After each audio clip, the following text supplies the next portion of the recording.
Great, so let's continue. I'm happy to welcome Byron Cook, VP Distinguished Scientist here in AWS. This for you. Came prepared. Printed AWS on the back. Yeah, perfect. Before we start, Byron, I want to start with a quick association game. I will just say like one word and take a sentence, two sentences, and say whatever comes up to your mind.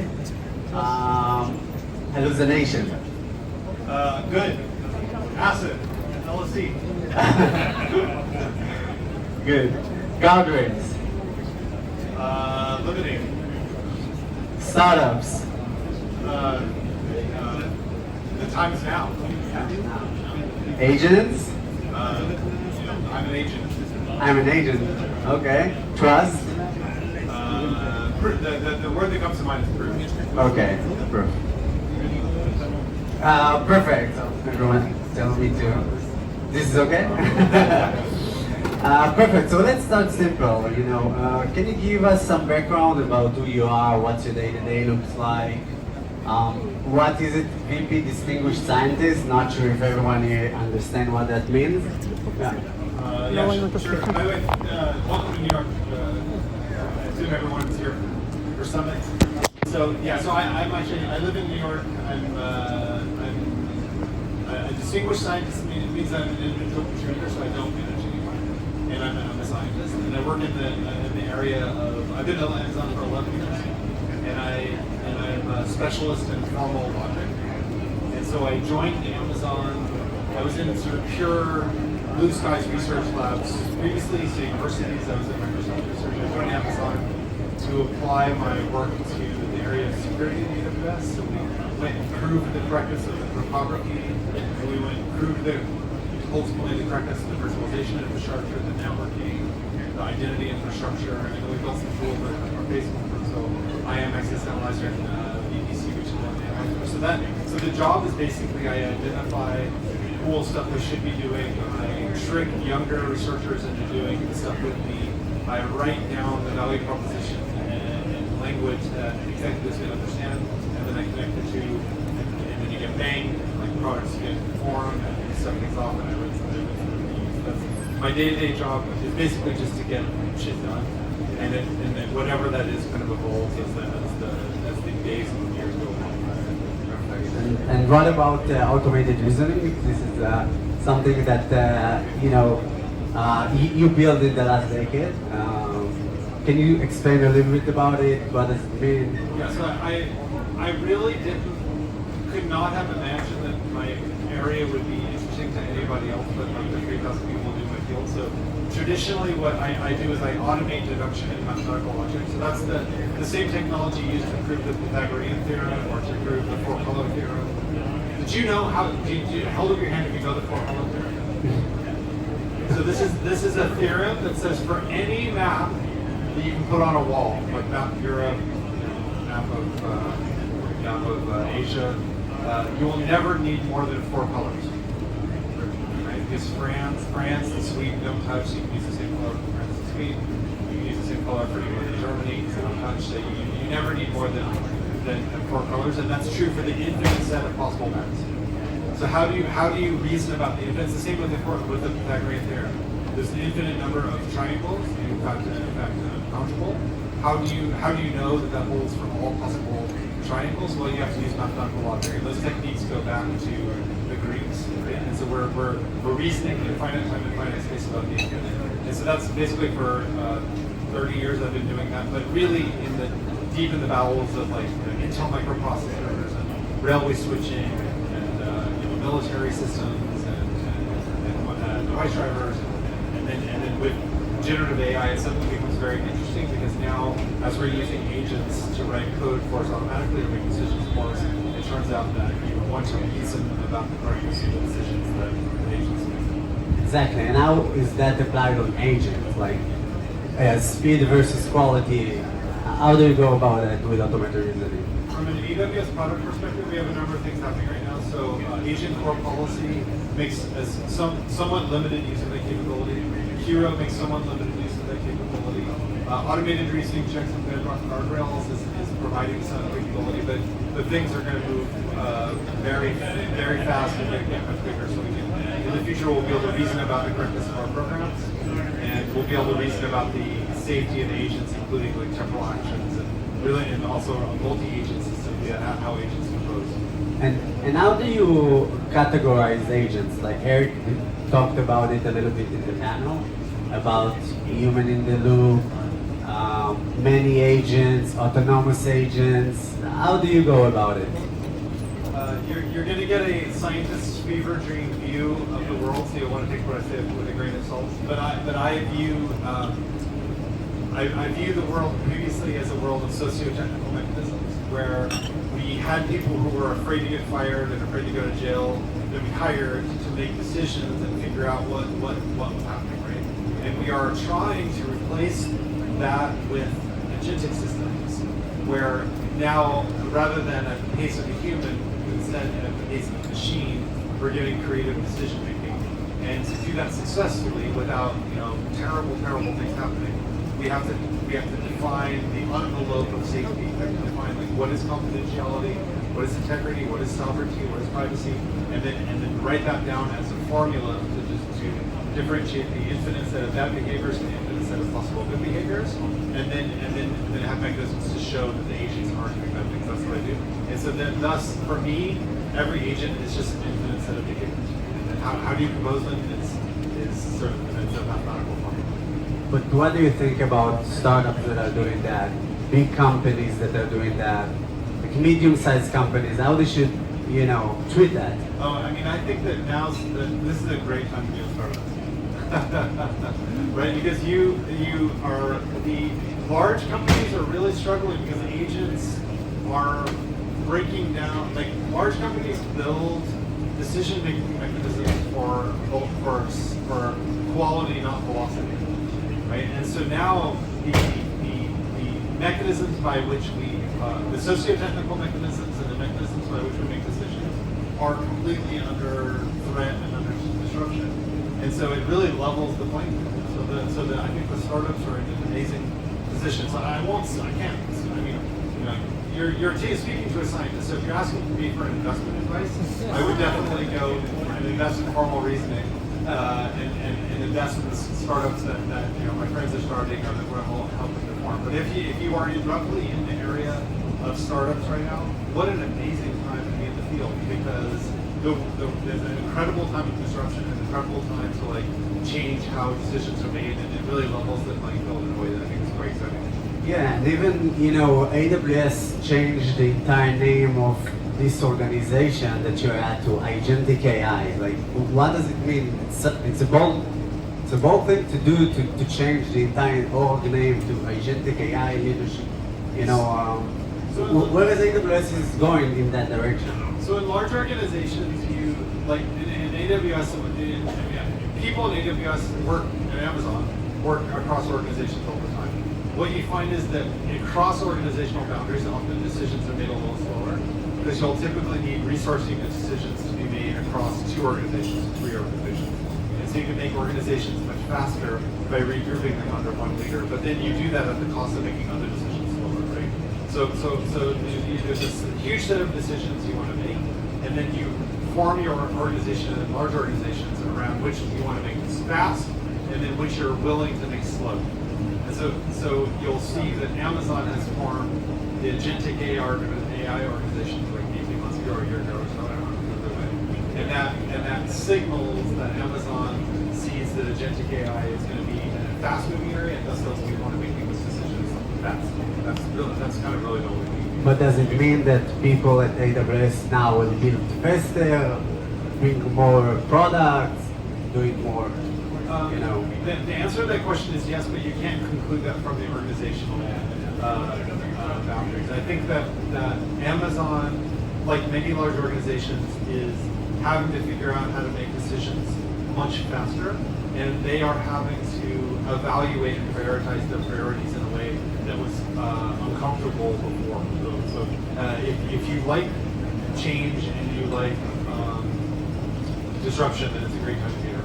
Yeah. Okay, so before I give time for everyone here to ask Byron question, I want to talk a little bit about the future. You know, some predictions from your, from what you see. Like, let's start with 6 months, 2 years, and 5 years. I don't know. 5 years, like, I don't know, forever in this space. But let's start with 6 months from now, or 2 years from now.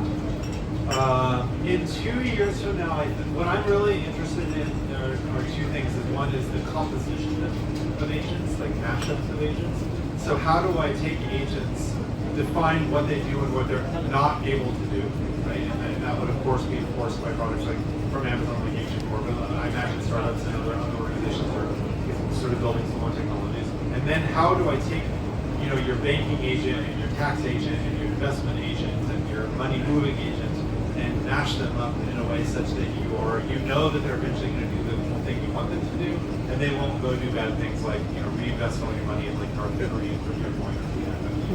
So that I think that's one thing. I also think that I'm an expert in symbolic BI, symbolic reasoning, and so I think that there's really AI traditionally is the sort of mixture of 3 or 4 techniques. So the neuro-inspired technologies, which are all the rage right now, deep learning, etc.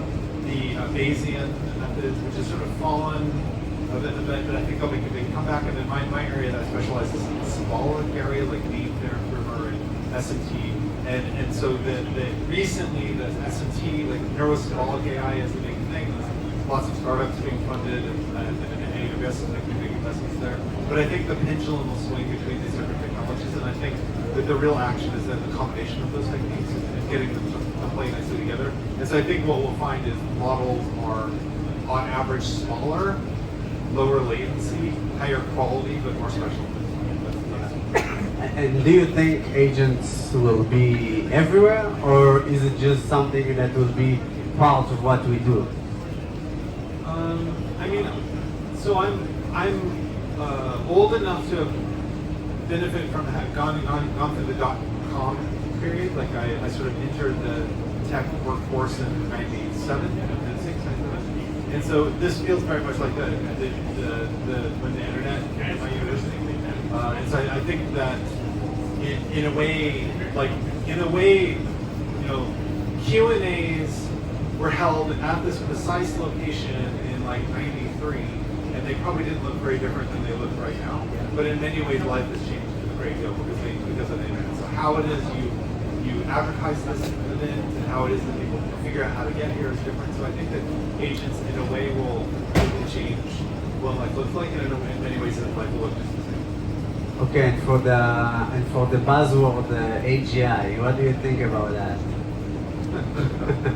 I don't know. I mean, will it happen? Like, is it something that is really, we will use it? I mean,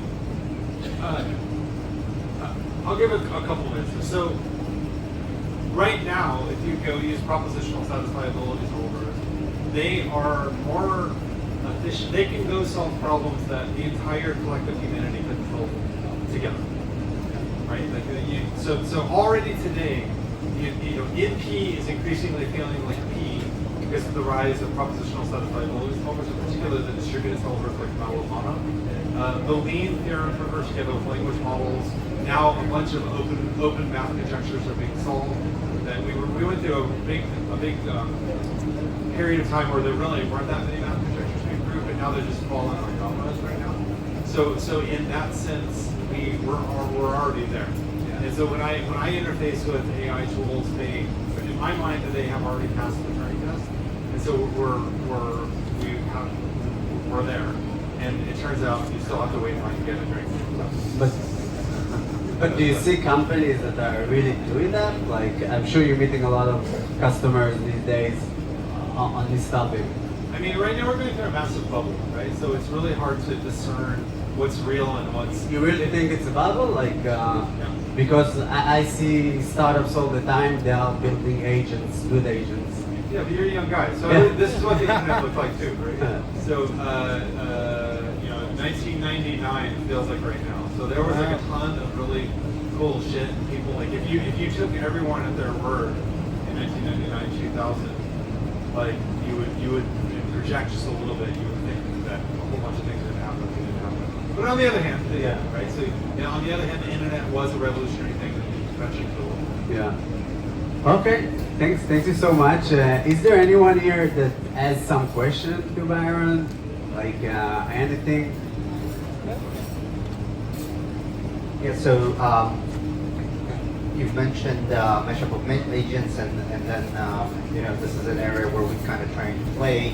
And you talked about the social construct that we as humans have, right?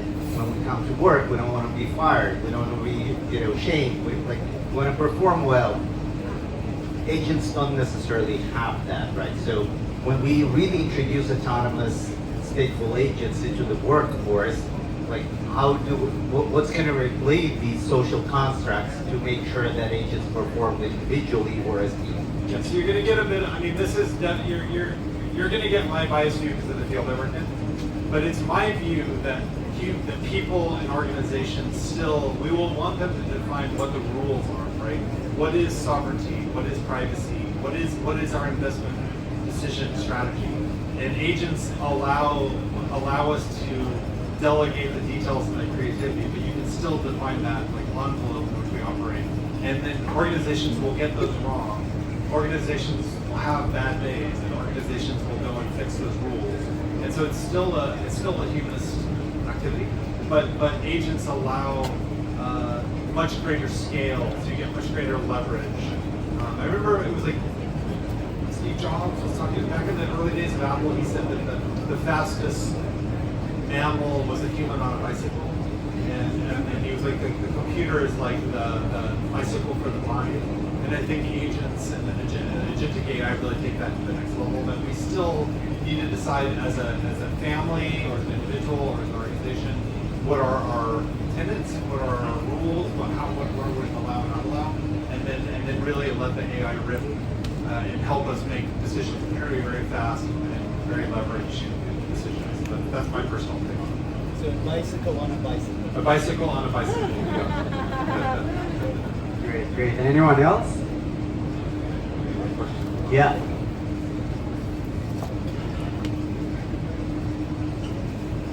Hi. So, just for background, I also have a background in formal reasoning. All right.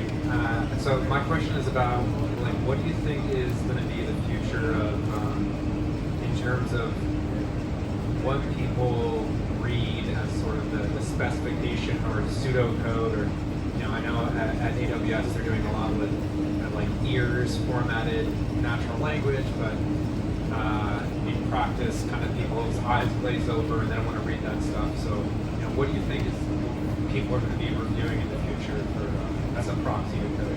So these days, there are tools and technologies, buzzword auto-formalization, that allow you to map between formal logic and natural language, and to sort of staple them together and make them. So I think that the future is temporal logics and automata. But yes, the vast majority of people really won't understand what that's telling them. But there are natural language representations of that, and then there are methods of going back and forth. So if you look at a tool like automated reasoning checks from Bedrock Guardrails, it allows you to define. We have techniques where we do redundant translation.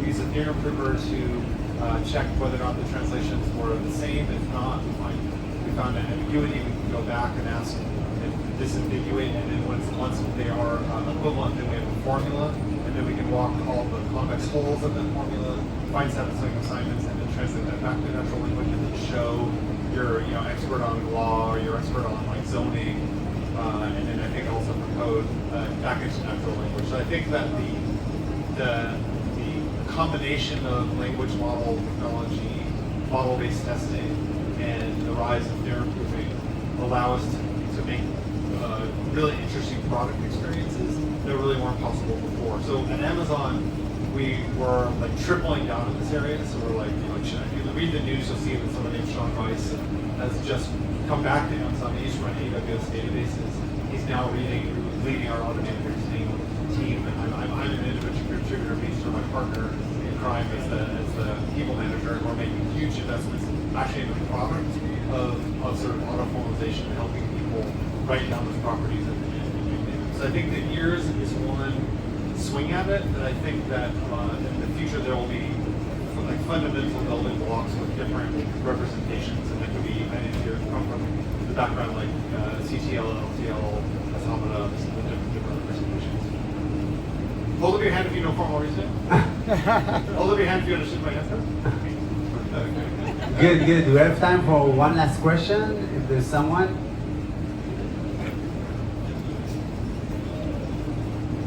Yeah, so as an end user for some of these AIs and agents, it's pretty easy for us to like predict and try to predict the future and say, oh, this is going to happen. My question to you is, what area of your work are you most unsure about, and what do others believe in your area of work that you think is wrong?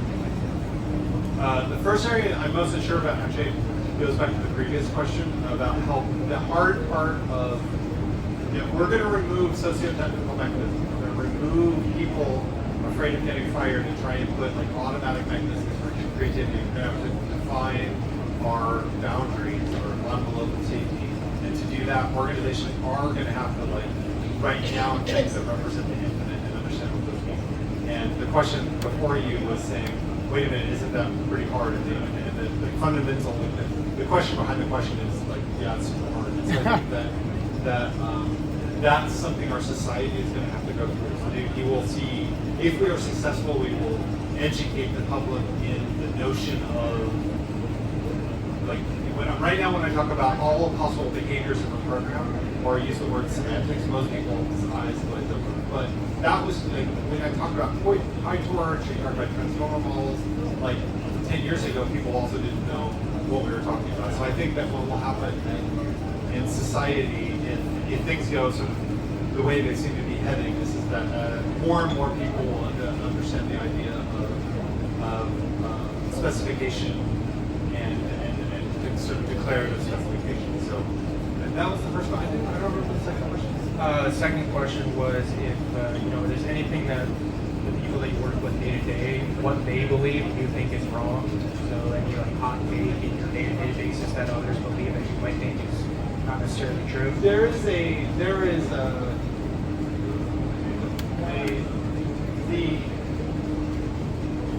The world has moved from an engineering to a science-led environment, right? Like if you look at companies that are getting funded and the growth in Amazon, Microsoft, DeepMind, et cetera, it's very much science-led, whereas it used to be very much engineering-led. And engineers generally are balanced, customer-obsessed, thinking about the business, they're thinking about a whole bunch of dimensions all at the same time. And scientists only think about their area and don't give a shit about anything else.